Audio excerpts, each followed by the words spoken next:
Nigerians to believe in Nigeria. So when the more you believe in Nigeria, the more you get it right. And that is the best thing for us to do, because as a people, we must understand this, that the Democracy Day is a very important day that we all need to know. As a citizen of this country, we should believe in Nigeria. We have no any other country than Nigeria. Nigeria is our home. And let's know that by respecting the rules of law, and government is also know that the citizens, there is hardship.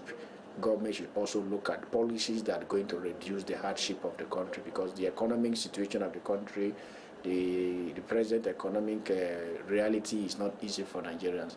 And I believe with this present government of His Excellency Ahmed Bola Tinubu is trying his best to make sure that the country economic is stabilized, and the Nigeria also give him the support is needed, so that this renewal hope can able to be a hope to everybody.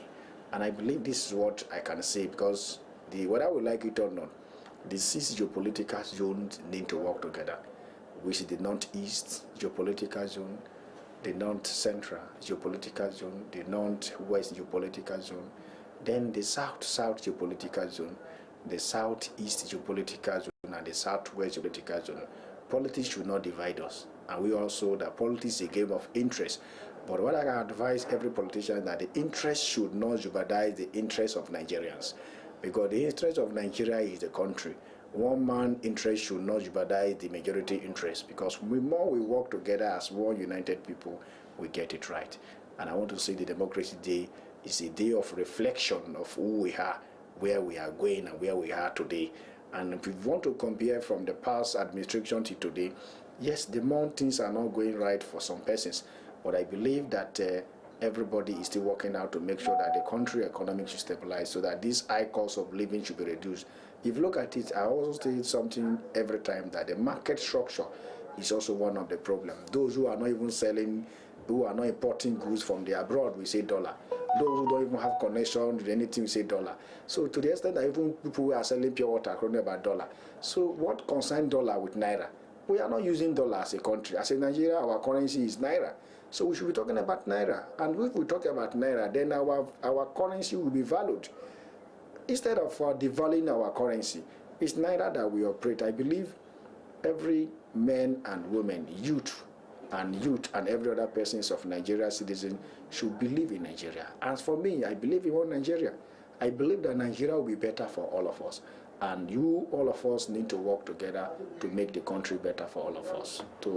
At the end, we can be.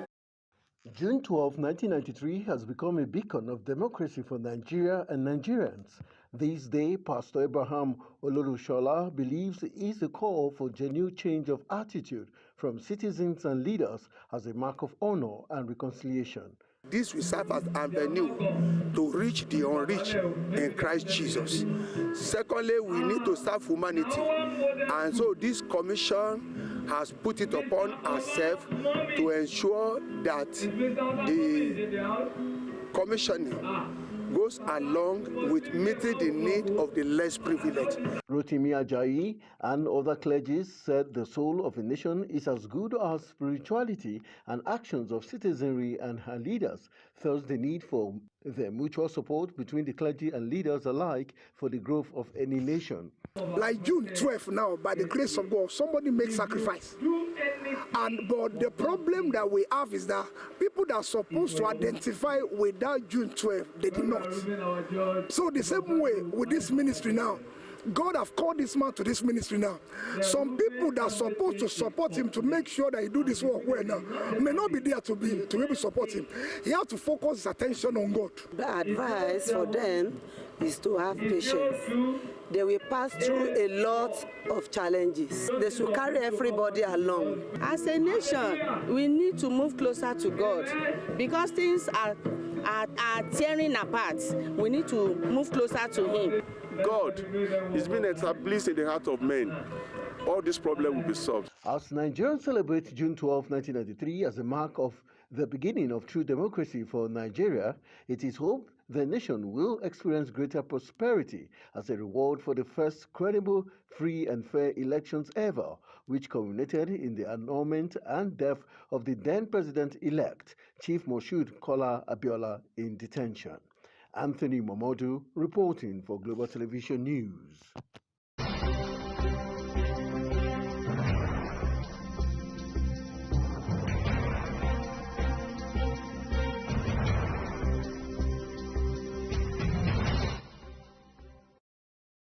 All right, welcome back from that quick break.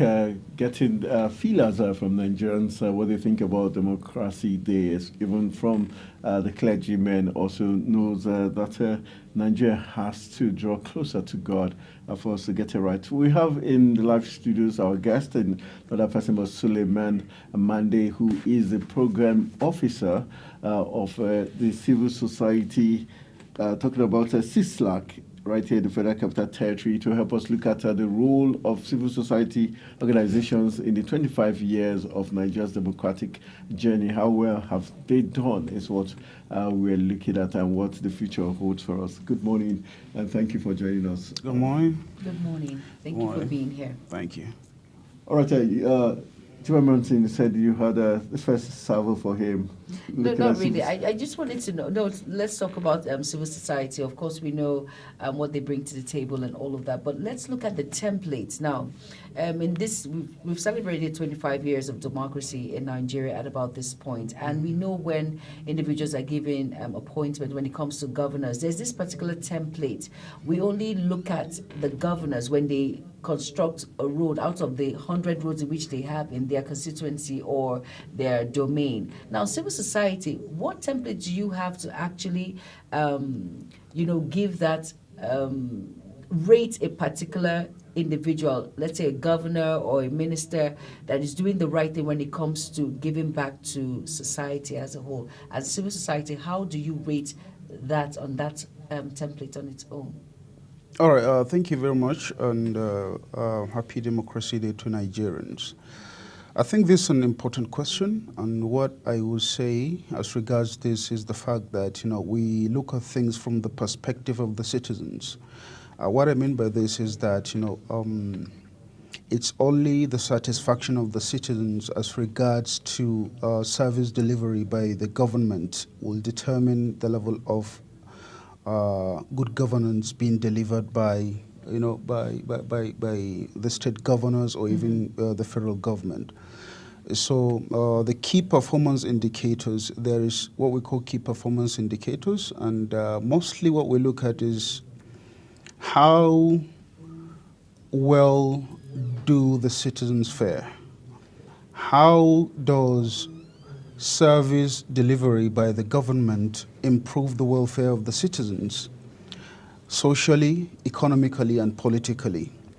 So I think this is one of the things that we look at, and there is no denying the fact that we are really experiencing serious social, economic, and political challenges in the country, and this can be traced back to an ineffective policies by the government, right?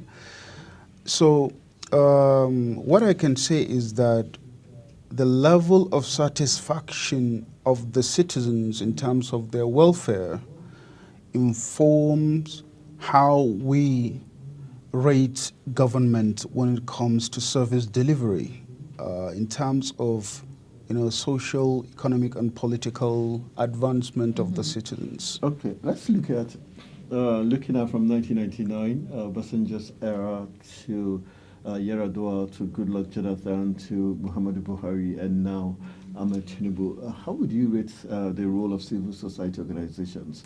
Has it become easier, better, or more stressful? Because there were some policies over time when it looked like the government was trying to stronghold the civil society organizations when they were told to declare their source of income and how they get their grants. And they were accused of playing the roles, being influenced by external forces. This is an interesting question indeed. I think it hasn't been easy for civil society organizations due to the fact that there are a lot of factors playing out. Since 1999, if we remember the transition of Nigeria from military rule to democratic rule, civil society organizations have been at the forefront of that, advocating for that transition. They advocated, in fact, they were considered as the vanguard of that transition from military rule to civilian democratic rule, right? And it hasn't been easy, like I mentioned earlier, due to some perceived maybe factors by especially the government. Civil society organizations have been perceived by the government as, you know, as rivals, not as development partners, right? Okay. So this has been the relationship over the years, and it shouldn't be. But what do you think caused that? Because at a point, yes, there were vanguards of the transition to democracy. How come suddenly the government is seeing them differently? Is it true the civil society organizations started receiving funds from outside the shores and started playing against the government over there?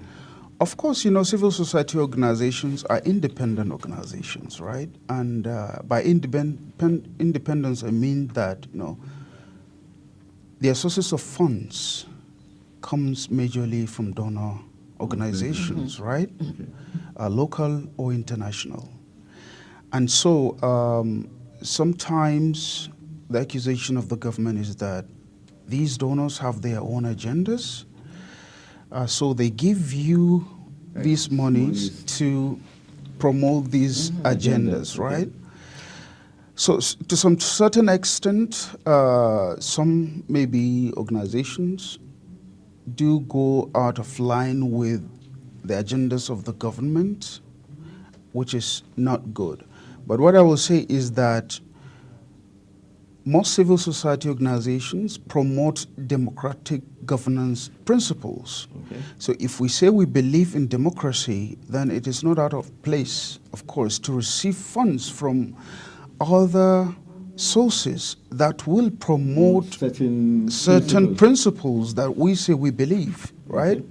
But the fact that civil society organization plays an oversight function, which means that they call the government out, they demand for accountability and transparency from the government, right? That then makes the government, especially those who are not doing the right things, feel that these people are attacking us, these people are against, you know, our interest. And so that becomes a point of tension, right? That becomes the point of attack. Where do you even get your money? Whose agenda do you promote? Whose interest do you promote, right? And it's a fact that, you know, this relationship must be sustained. This relationship must work before democratic dividends. Nigerians can enjoy democratic dividends in Nigeria. All right, still speaking about democracy, I want you to just emphasize on how civil society have influenced democracy in Nigeria from 1999 till date.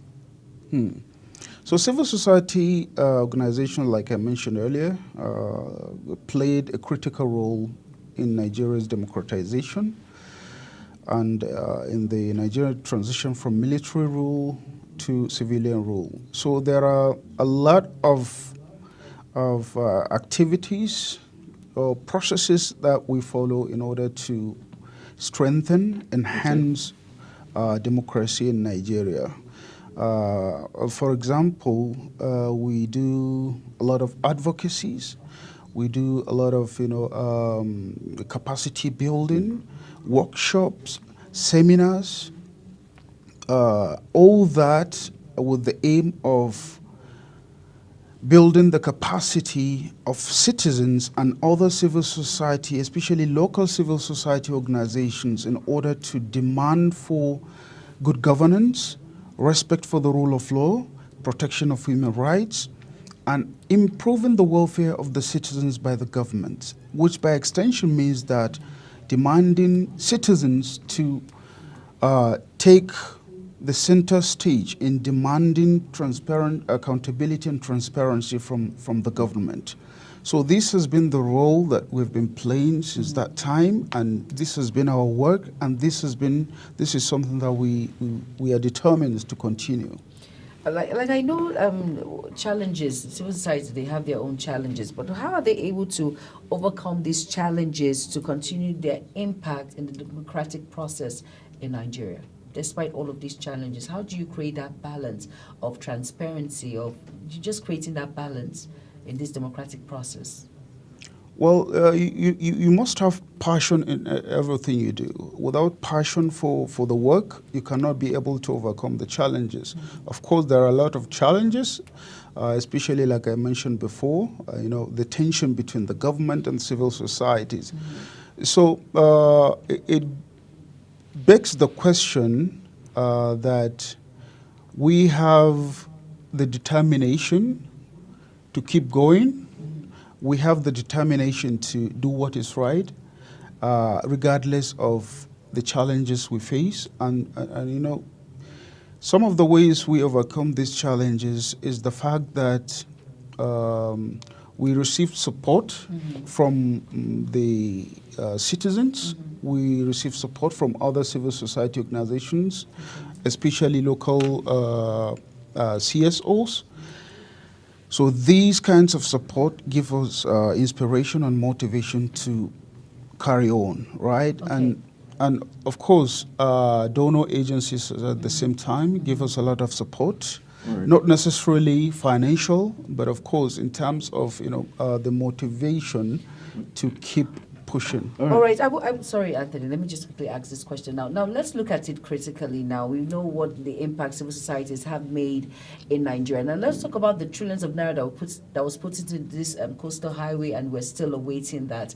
And then let's talk about the removal of fuel subsidy. Talk about the electricity tariff and all the hikes in which we see. What has the civil society done? Like most people, what impact have you made to douse the situation? Because you said from the beginning that you look at what Nigerians are facing, then you can act. You're prone to act, to understand. Like when I asked you about the templates, talking about educational sector, health sector, is what these individuals who are put in place, they do. Then you can actually weigh the levity in which these individuals are performing when it comes to their areas of where they're giving these offices. Now, what voice have civil society lended, or what have they said when it comes to the area of removal of the fuel subsidy and the hike in electricity tariff, which is one of the burning issues Nigerians are facing now? So I think what I would say is that we have been speaking right from the get-go. We have been calling the attention of the government that there are wrong priorities. For example, you talked about the trillions of naira that are channeled into the coastal road, which is absolutely a wrong priority. At this very critical moment, the economic situation of Nigeria is dire, so government must channel resources into the right kinds of priorities. We are not in a situation whereby we need more roads. We need more food, more education, more healthcare service delivery, right? So these are the things that Nigerians need, but channeling trillions of naira into coastal roads, high roads like that is absolutely a wrong priority, and we have been speaking about that. Now, talking about the removal of fuel subsidy. Was it a right move? It wasn't a right move. Why? Because there has not been any plan put in place before announcing that these fuel subsidy is removed. You should have a plan, a good plan. So you obviously know the consequences that is going to come. So you should have a plan that in the event that these consequences comes as a result of the subsidy removal, so this is our plan to tackle this challenge, right? But we don't have that, right? We just wake up one day and just, I remove fuel subsidy without any plan to actually fall back on. fall back on to at least reduce the pains of Nigerians, which obviously, you know, that definitely they're going to feel that pain. All right, let's end our conversation with a big question as regards civil societies and their partnership with INEC in the last 25 years of Nigeria's democratic journey. How well would you say the civil society have influenced Nigeria's electoral process? Well, yes, of course. Like I mentioned earlier, a civil society organization play critical role. Because we're still having buying and selling of votes. Exactly. Rigging of elections. Yes. So absolutely. Would So you say you've made enough impact? Well, we have made enough impact as far as we are concerned, and as far as the citizens' perspective is concerned as well, right? We engage in election observation and monitoring, and before that, we engage in what is called pre-election activities, which involves capacity building for election observers and collecting of data so that we assess the situation and we make recommendations based on the data that we But have you done enough for the electorates who are the main actors in this democratic journey, the fact that they're not well informed as regards making the right choice of who to vote, where at times it shouldn't be about the party but the candidate? Well, of course, due to the limited resources that we have, we are doing our best, but we have limited resources. So remember, we are an independent organizations, right? So we have very limited resources, but we are doing everything we can to ensure that citizens are well sensitized, are well informed ahead of election day, so that they know how to vote, who to vote, not necessarily that you vote for a particular party, but that you should vote for somebody who's credible, who have integrity, and who will protect your own interest. So these things add up together, some of the things that we do to help in election process, which by extension means that to help improve Nigeria's democracy and improve the relationship that we have with INEC. We make a lot of recommendations as well as to these are the things that we observe, these are the challenges, and these are recommendations to help solve these challenges. The last question before we wrap it up. There's been some subtle call for the end of the change of guard of INEC from using those in the academia to other Nigerians in other professions. Do you think that call is right? Well, I think the most important thing we have to consider is the fact that, is the person able to deliver, right?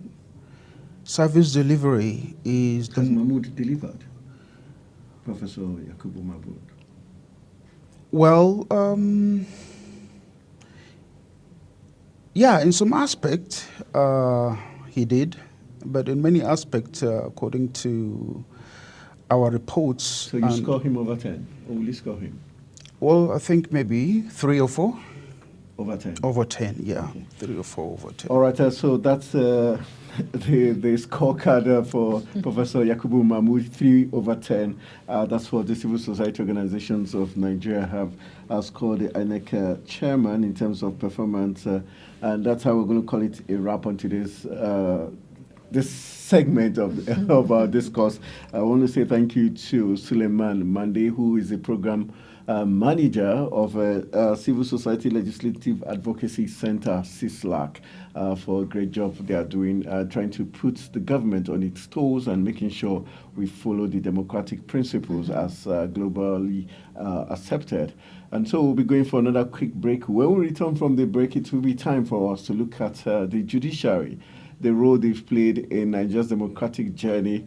My co-anchor is already smiling because we know they've played a lot of roles after the electors do their voting, the judiciary now play their own part. Of course. I know, Suleiman Mande, you agree with me that judiciary has also played some very critical part in... Absolutely. They seem to always elect their own person after the agents have done their own election. Of course. What do you expect? All right, so the judiciary will be up next after this quick break. Stay with us. Thank you.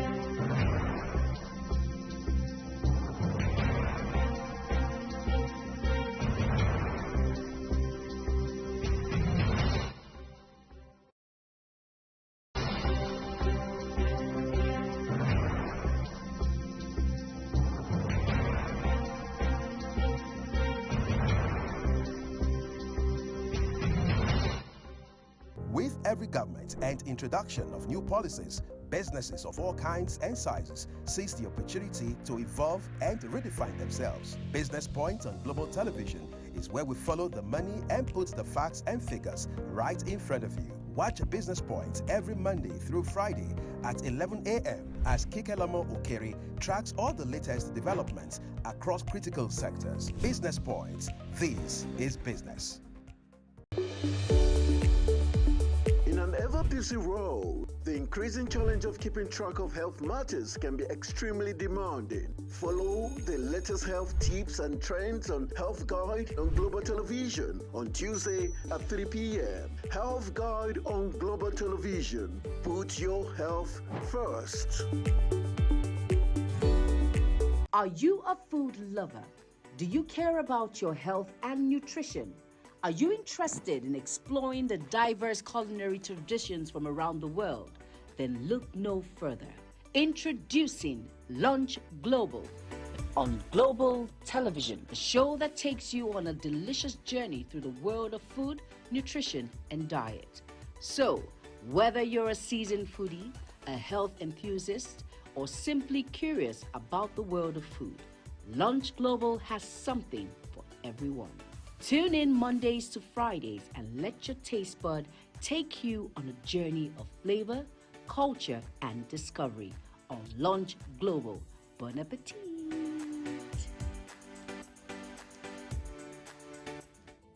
Nigeria's transition from military rule to democratic governance, which signaled the beginning of the Fourth Republic, started in 1999 and has so far produced 5 elected presidents to date. For a country that had experienced a series of radical military interferences, Nigerians generally welcomed democracy with palpable excitement 25 years ago. Despite multifaceted challenges, today the country strives to strengthen its bond of unity while driving socio-economic reforms.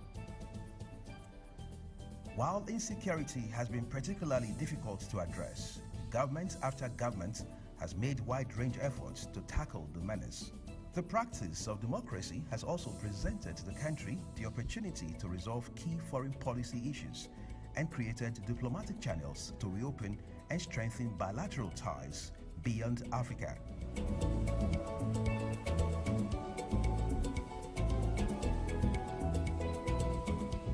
Chief Olusegun Obasanjo's assumption of office in 1999 as president marks an intersection between military dictatorship and civil rule.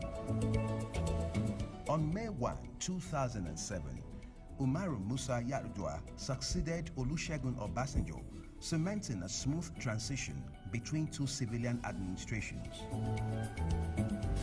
However, following the death of Yar'Adua, Dr. Goodluck Jonathan became substantive president in 2010 and would eventually win the 2011 presidential election. Jonathan's electoral loss in the 2015 general election created an upset in Nigeria's political and partisan landscape.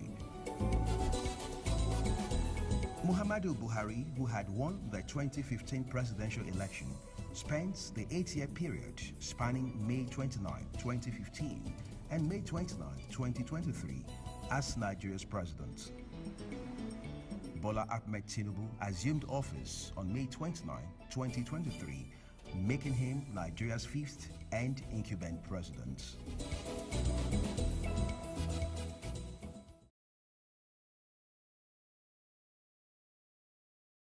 Are you a food lover?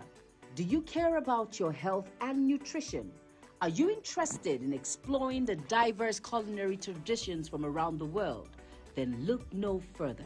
Introducing Lunch Global on Global Television, a show that takes you on a delicious journey through the world of food, nutrition, and diet. So, whether you're a seasoned foodie, a health enthusiast, or simply curious about the world of food, Lunch Global has something for everyone. Tune in Mondays to Fridays and let your taste bud take you on a journey of flavor, culture, and discovery on Lunch Global. Bon appetit!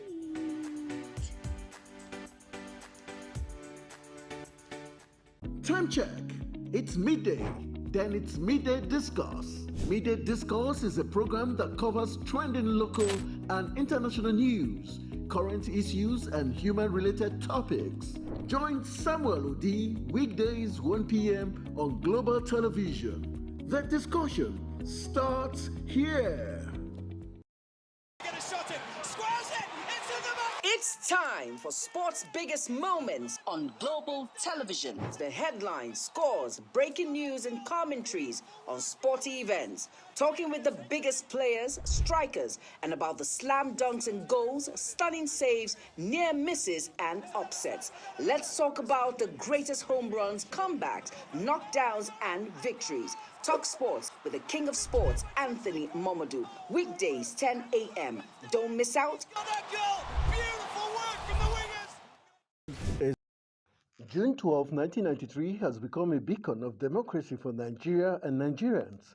This day, Pastor Abraham Ololushola believes it is a call for genuine change of attitude from citizens and leaders as a mark of honor and reconciliation.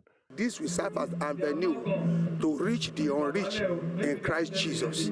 Secondly, we need to serve humanity. And so this commission has put it upon ourselves to ensure that the commissioning goes along with meeting the need of the less privileged. Rotimi Ajayi and other clergy said the soul of a nation is as good as spirituality, and actions of citizenry and her leaders. Thus, the need for the mutual support between the clergy and leaders alike for the growth of any nation. Like June 12 now, by the grace of God, somebody makes sacrifice. But the problem that we have is that people that are supposed to identify with that June 12, they did not.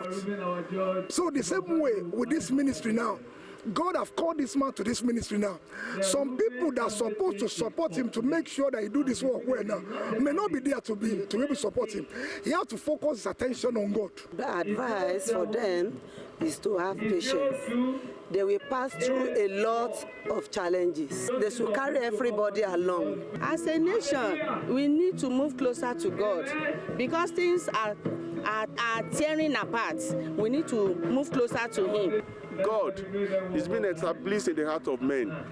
All this problem will be solved. As Nigerians celebrate June 12, 1993 as a mark of the beginning of true democracy for Nigeria, it is hoped the nation will experience greater prosperity as a reward for the first credible, free and fair elections ever, which culminated in the annulment and death of the then president-elect, Chief Moshood Kola Abiola, in detention. Anthony Momodu reporting for Global Television News.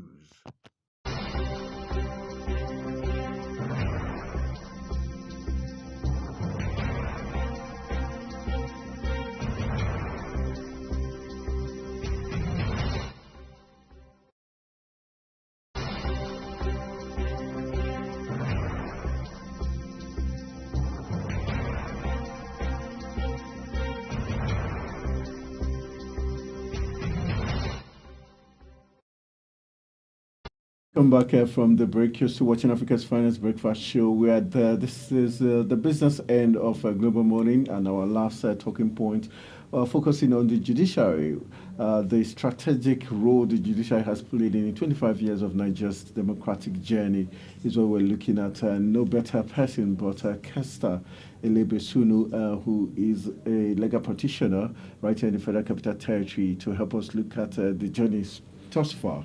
And we know that, good morning, first of all, nice to have you in the studios. And you're looking really stern, like exactly. a judge, and now you're scaring me. Not that I'm now feeling like I'm in a court of law. You know, as I was leaving my house this morning, my kids were, today is a public holiday, you know, so yeah, so it's good to be here. All right. Good morning, viewers. 35 years and counting, and you people have played a very interesting role. You guys are still playing a lot, and even the last presidential elections, we felt the judiciary helped us cast the last vote, and not necessarily the vote of Nigerians, so to say. I hope I'm not being controversial there. But just a question, how well will you say the judiciary has helped Nigeria's democratic journey? Thank you, Tony. Thank you, ma'am. Thank you. It's good to be on this show once more. The truth is that the judiciary, as it's usually touted, is the last hope of the common man. And this is what makes the judiciary relevant, because it's meant to protect the rights of people, organizations, and everyone out there. You know, so it lies, this position lies at the root of the relevance of the judiciary. And the Nigerian judiciary is not different from other judicial institutions worldwide. You know, so, but you see, because of the history of the Nigerian judiciary, it's actually peculiar, because the growth of the judiciary has been stunted by military interventions over time. You know, so I would say that the judiciary is still struggling to find its feet, as it were. You know, so and there are a lot of teething problems that it has. I'm sure in the course of our discussion we'll address or look at some of those challenges and see why a lot of expectations have not been met as it is. Okay, so in terms of, let's look at the judiciary from 1999, where the 1993 elections, first of all, was annulled. Then do you think the judiciary did enough in 1993 as a way of even speak truth to power, then to, you know, turn or reverse that decision of the annulment of the elections? You know, like I said in my introduction, as of 1999, judiciary was just coming back, you know, into relevance, into play. Before then, it was military. You know, so you can't expect an infant, a newborn baby, to actually know the difference between right and wrong. You know, so all those things affected its capacity to actually deliver justice or administer justice, as it were. So if you make reference to 1999, I would say it had no strong institutional capacity to deliver justice satisfactorily across board. Well, I have a question now. Talking about the judiciary now, what challenges has the Nigerian judiciary faced in ensuring justice and fairness in this democratic process? Yeah, so the challenges are myriad. There are a lot. You know, delays in trials, which is something that is very, you know, sadly, it's a norm. But is that not being instituted by the same judicial officials, the lawyers themselves, using technicalities to delay and prolong processes? If you don't have a judicial system that permits such delays, it won't occur. So the judicial system itself is engineered to permit such delays. You know, some of these other challenges are executive high-handedness, you know, insufficient funding of the judiciary, financial dependence on the executive arm of government, you know, religious and ethnic biases by the judicial officers themselves in administering justice, and then internal interference. You know, these are some of the myriads of challenges that the judicial system in Nigeria suffers. And I would say, just off the bat, before you even ask the question, what this current administration is doing to solve these problems, I was actually pleased to find out that the current administration of President Bola Ahmed Tinubu is looking seriously into the remuneration of judicial officers. Very true. But it has been increased recently. Of course. Well, you see, there are different various arms of judicial officers. For the superior courts, yes, that has been publicized. But you see, the foundation of the judicial system is actually the lower courts. We call them the area courts, the district courts, the magistrate courts, that is where.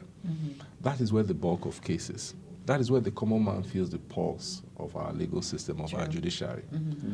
And that is the most vulnerable aspect of our judiciary in Nigeria. You know, so what has been done about that?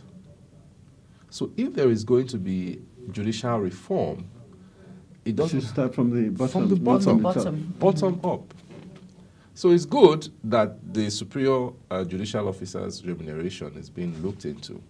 So I would wish and hope that something would also be done at the lower level as well.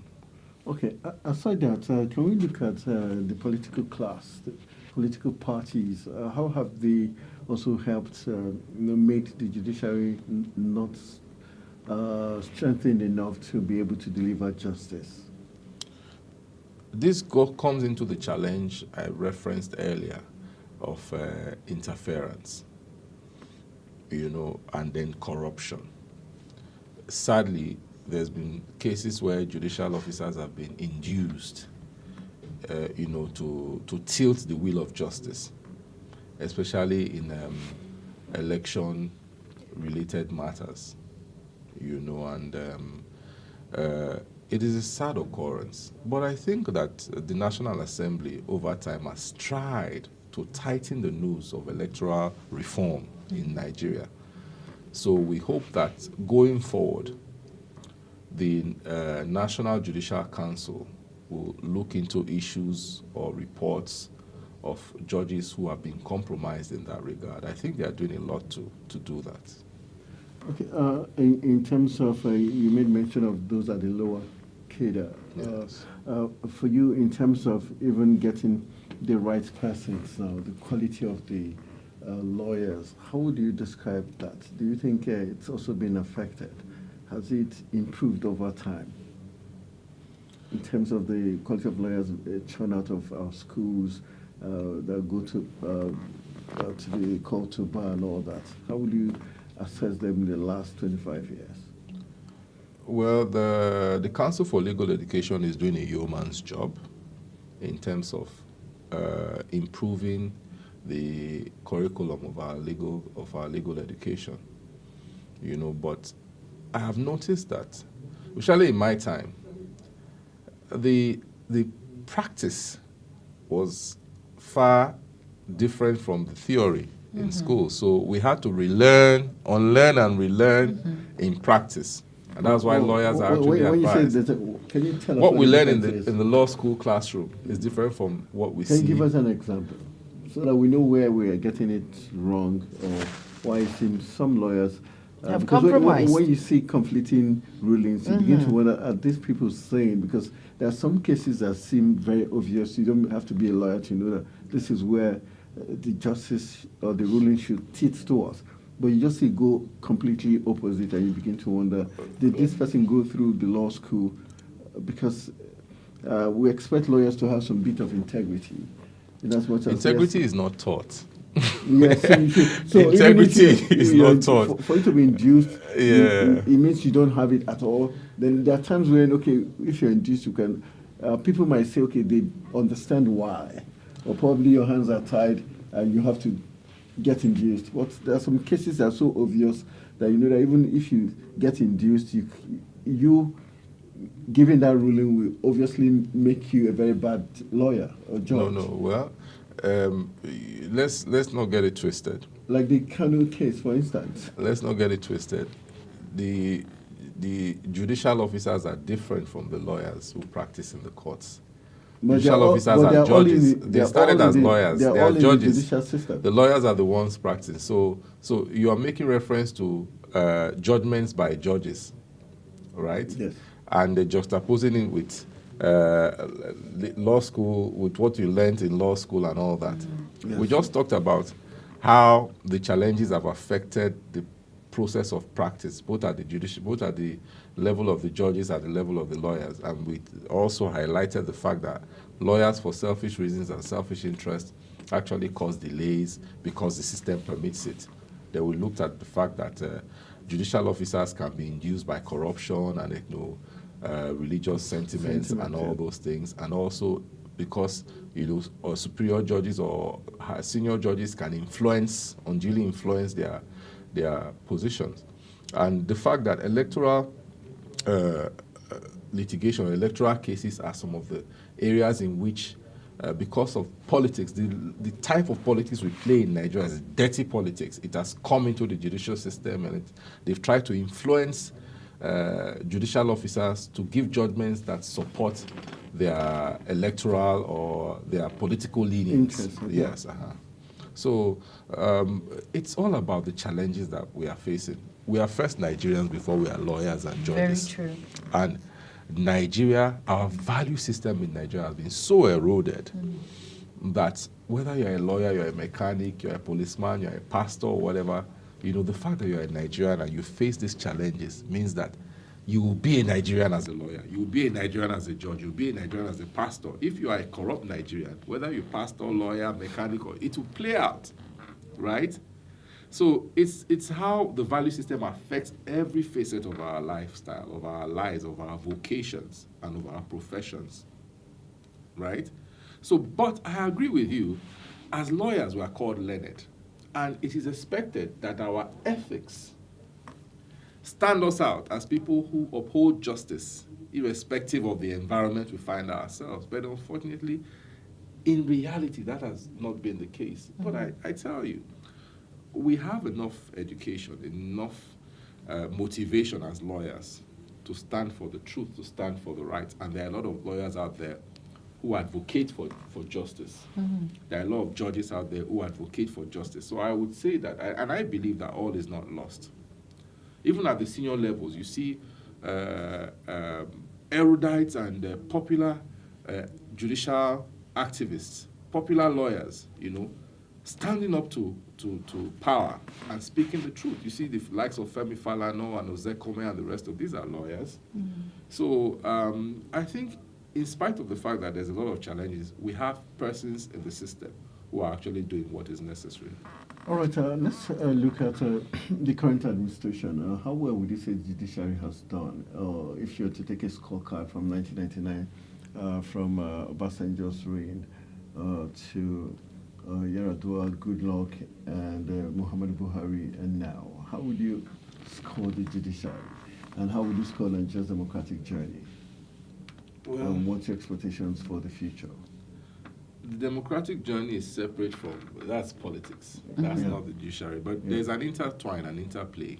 True. The judicial, the legal system or the judiciary has played a lot of roles in entrenching democracy because it's one of the institutions that ensures that democracy thrives. Because it actually, the judiciary is actually supposed to enshrine the rule of law, which is a core foundation for democracy. So in that regard, if you ask me to score how well has judiciary enshrined the rule of law in our nascent democracy, I would say that it's a 50-50. 50-50 in the sense that because it is Nigeria where corruption is endemic, where our value system has been vastly eroded, where the economic hardship has made it very difficult for Nigerians to even survive. The judiciary has played a major role to ensure that anarchy has not been the order of day. Because where there's no rule of law, there's anarchy. True. So the judiciary can and must do better. But so far, it has done a lot. And I think that if measures are put in place for continuous judicial reform, continuous reorientation of judicial officers, of members of our judiciary, of officers of our judicial officers, of our lawyers, they will actually do a lot to improve the growth of our democratic systems. All right, just a quick one. We've got 3 minutes to wrap it up. I know the judiciary, the lawyers, the judges, the taking of oath by Mr. President. When they do that, do they have the right to call them to order, to remind them, you took an oath to do X, Y, Z? How come we've never seen any of these presidents, governors, or come out to say, on this day you took this oath and you've not kept to it, so because of this, we have the right to either sue you or do this. Is it just for formality? Our democratic system, if you understand our democratic system, there's what you call separation of powers. Yes. Each arm of government has its constitutionally approved role and powers. True. It is the legislative arm of government that has the power to directly challenge the inactions or actions or wrong actions of the executive. And that challenge, the forum for that challenge to be entertained is the judiciary. So the judiciary cannot boycott its role until and unless the legislative arm of government brings such processes to its doorstep. Are we together? Are you saying they've never brought any for the last 25 years? I don't know. You tell me. No, you are the You're the one in the judiciary, so you tell us. You are the journalist. However, I would say that over time, okay, let me make reference. Because we've heard when the National Assembly at the point we say, okay, they're trying to move for impeachment. How many impeachment attempts have actually made it to courts? That's why I asked that you tell me. Because it's common knowledge that a lot of those processes die at the level of the legislative. But what did the tribunal do for Nigerians, this last presidential tribunal? If you know, knowledge is power. If you understand the Electoral Act and the electoral rules, you understand that the players in the political system understand it more than you and I, so they've been able to manipulate the process and the system for their own interest. So if you look at the rulings of those tribunals, there are rules of evidence that allow, for example, you have a case against me. There's a rule of evidence that says that you cannot just come and make a business allegation against me. You have to prove. Beyond reasonable. You understand? That allegation the burden of proof is on you. Yes. Do you understand? So you would ask yourself, did the petitioners, those who challenged the electoral result, did they prove their cases, satisfactorily to enable the tribunals hold in their favor? But how do we know it's not satisfactory? What is satisfactory to those 21? Were you privy to all the details of their applications, of the processes that they filed? And you have to read the judgment of the tribunal to be in a position to analyze it logically, and objectively to know whether or not. Because there was this question that after that tribunal, we discovered that most of those judges that were part of that tribunal got rewarded with. They were elevated. Yes. Mm-hmm. So I would ask you this: was there any evidence that they were not ripe for elevation? So, but they had to partake of that. No, I wouldn't say that. So there's a difference between sentimental claims and emotional claims, and. But you just agree that they got elevated after that tribunal. It is a fact that some of them were elevated. So, but I still ask you the question: were they ripe for elevation? Did the National Judicial Council flout the rules in elevating these judges? There are rules governing their elevation. We did say. All right, so now we know how slippery the judiciary is.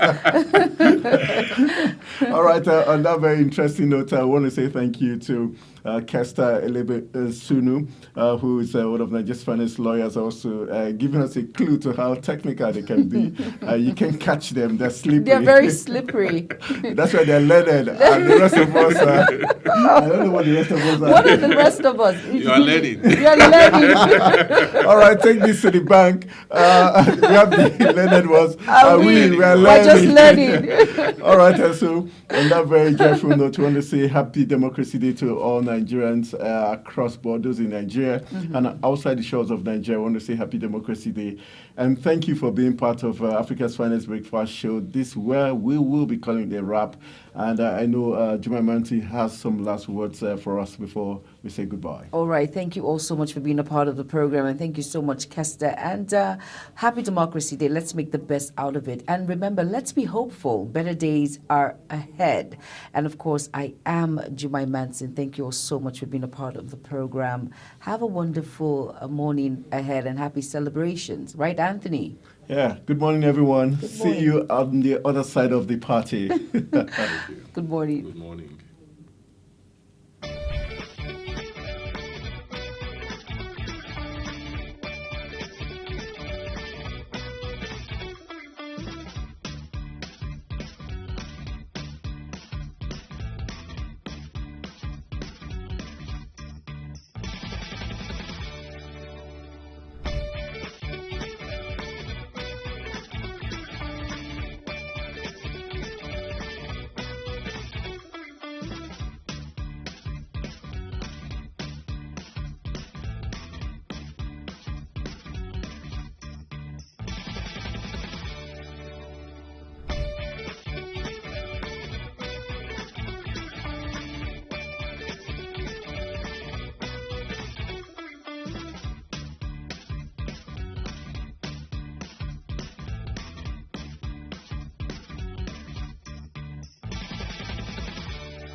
we are looking at